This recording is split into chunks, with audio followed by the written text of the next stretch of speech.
नमस्कार दोस्तों, आप सभी का स्वागत है आज के विचार में। तो आज 20 सितंबर 2023। तो आज का विचार है कि राजनीति में आपकी दिलचस्पी ना होना या उसमें हिस्सा ना लेना सबसे बड़ी सज़ा है। क्योंकि आप अगर राजनीति में दिलचस्पी नहीं लेते, हिस्सा नहीं लेते उसमें, तो निकम्मे और बेकार लोग आपके ऊपर रज्जा करेंगे और करते हैं।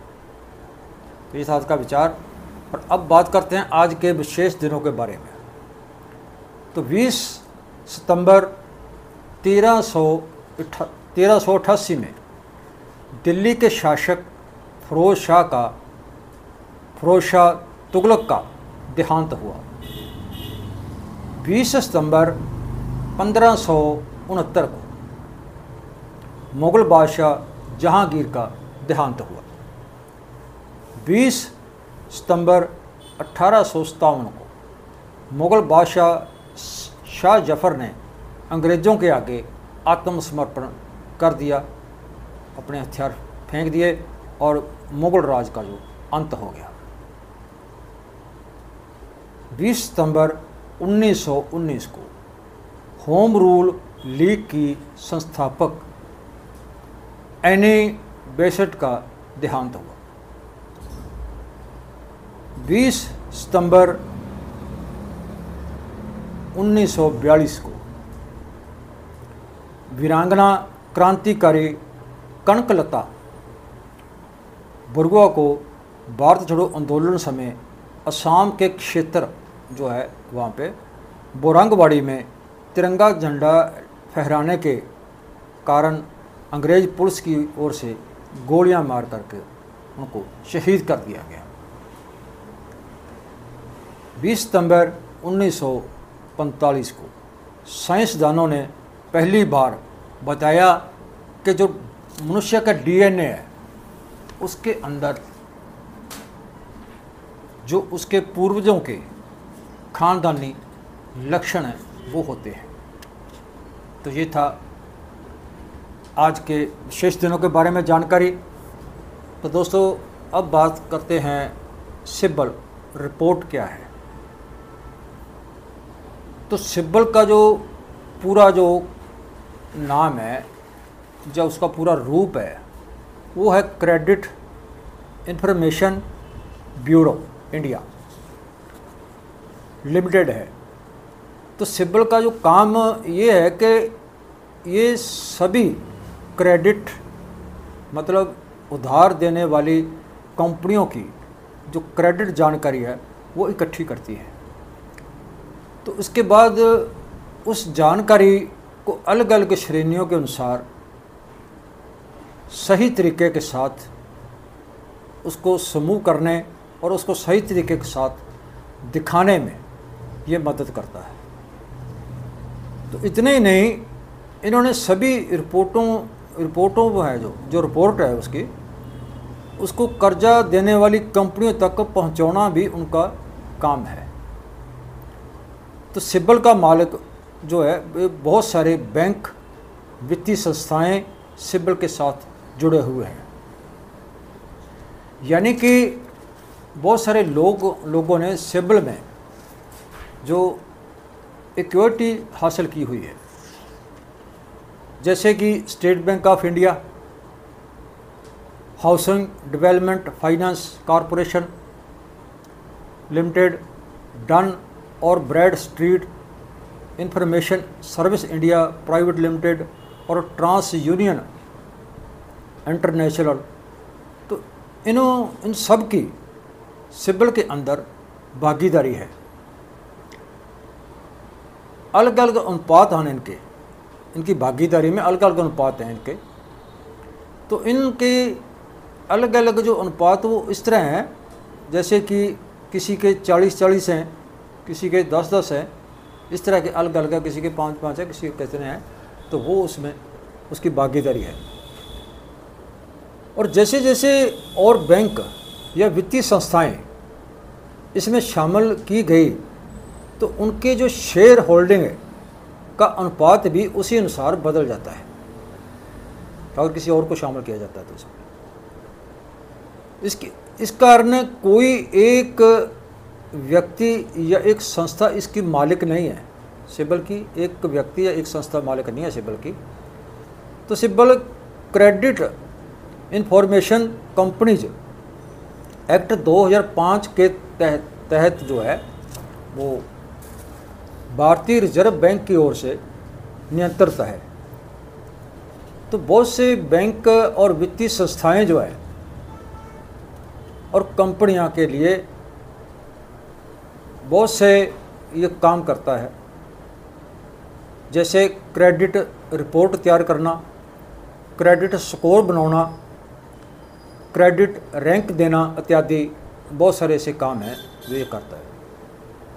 तो ये सभी वस्तुएं जो है, चीज़ें हैं जो एक व्यक्ति के काम आती हैं, जैसे कि जब व्यक्ति को लोन लेने की ज़रूरत होती है, बैंक से लोन लेने की ज़रूरत होती है, तो उस व्यक्ति के क्रेडिट स्कोर को देखकर ही लोन दिया जाता है।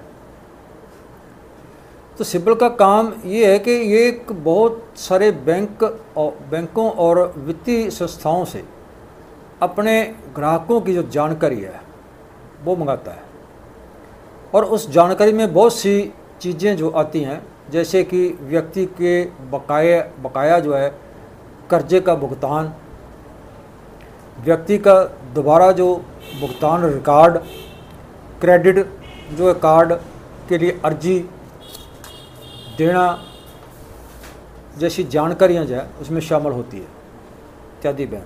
तो ये सारी जानकारी जो है ये सिब्बल को देता है। तो ये था सिब्बल के बारे में। अब बात करते हैं आईपीएस अफसर के लिए ट्रेनिंग के बारे में। तो बहुत सारे ऊंचे पद पे अधिकारी यूपीएससी मतलब यूनियन पब्लिक सर्विस कमीशन के अधीन जो है वो भर्ती किए जाते हैं। आईपीएस अफसर इन उच्च सत्र पद में से एक है। तो आईपीएस अफसर का जो पूरा नाम इंडियन पुलिस सर्विस है। ये पोस्ट आईएएस अफसर जैसी एक बड़ी पोस्ट से भी ऊंची है। और आईपीएस अधिकारी का जो पद है वो राज्य पुलिस और भारत की केंद्रीय हथियारबंद पुलिस के जो सभी कर्मचारियों को शक्ति प्रदान करता है। तो इसकी स्थापना जो थी वो 1948 में की गई थी। तो आईपीएस के जो कैडर का जो कंट्रोल है वो गृह मंत्रालय है जो भारत सरकार का, उनके पास है। एक आईपीएस अधिकारी रा का ऑपरेटर भी बन सकता है और एक राष्ट्रीय सुरक्षा सलाहकार के पद के ऊपर भी बैठ सकता है, जा सकता है। तो आईपीएस परीक्षा के लिए अर्जी देने के लिए आपके पास भारतीय नागरिकता होनी जरूरी है, तो चाहिए। तो आपको किसी भी अनुशासन में ग्रेजुएट होना भी ज़रूरी है। तो ग्रेजुएशन में आपके अंकों की कोई सीमा नहीं है। चाहे आपकी ग्रेजुएशन में 35% ही अंक होने के बावजूद भी आप आईपीएस की परीक्षा में शामिल होने के लिए अर्जी दे सकते हैं। तो इसके लिए आपको एक औपचारिक जो विषय उसकी चोन करनी होगी, एक विषय की चोन करनी होगी। तो आईपीएस बनने के लिए आपका दिमाग बहुत तेज़ और जल्दी सही फैसले लेने के योग्य होना ज़रूरी है। अगर आपका मेडिकल टेस्ट भी आईपीएस जो है बनने के लिए लिया जाता है तो आपका मेडिकल भी जो है वो सही होना ज़रूरी है। तो आईपीएस अधिकारी बनने के लिए कम से कम जो उम्र सीमा है वो 21 वर्ष है और ज़्यादा से ज़्यादा जो है वो 32 वर्ष है। तो कुछ श्रेणियों में उम्र सीमा में कुछ छूट भी दी जाती है। ओबीसी के लिए 3 वर्ष, एसटी एससी के लिए 5 वर्ष की छूट जो दी जाती है इसमें। और जो जनरल वर्ग है के लिए कोई छूट नहीं है। जनरल वर्ग के लोग जो सिर्फ 6 बार ही परीक्षा दे सकते हैं, मगर ओबीसी वर्ग के लोग जो हैं वो 9 बार परीक्षा दे सकते हैं। मगर एससी एसटी वर्ग के लिए ऐसी कोई सीमा नहीं है, वो लोग अपनी उम्र सीमा पूरी होने तक इस परीक्षा की कोशिश कर सकते हैं। तो आईपीएस अफसर बनने के लिए पुरुष का जो उसकी हाइट है वो 165 सेंटीमीटर, और जो महिला है, औरत है, उसकी जो हाइट है वो 150 सेंटीमीटर होना ज़रूरी है। तो इसमें राखवी श्रेणी और पहाड़ी क्षेत्रों के जो नागरिक हैं उनको भी कुछ एक विशेष छूट दी जाती है।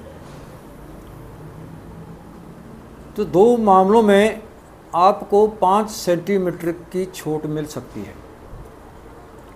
एक आईपीएस अफसर बनने के लिए आपकी जो आंखों की भी जांच की जाती है,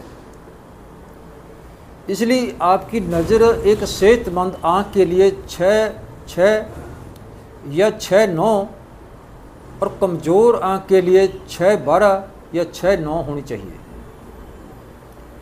तो परीक्षा में सफल होने के बाद सभी जो है मतलब सभी के लिए एक मेरिट सूची होती है, और आपको आपके जो नंबर के अनुसार आपको पोस्ट जो है वो प्रदान की जाती है। तो ये दोस्तों आज का विचार, आज के बारे में जानकारी कैसी लगी, अच्छी लगी तो ज़्यादा से ज़्यादा लाइक शेयर करना, कमेंट करके अपने विचार ज़रूर देना। कल फिर मिलते हैं एक और नए विचार के साथ, तब तक नमस्कार।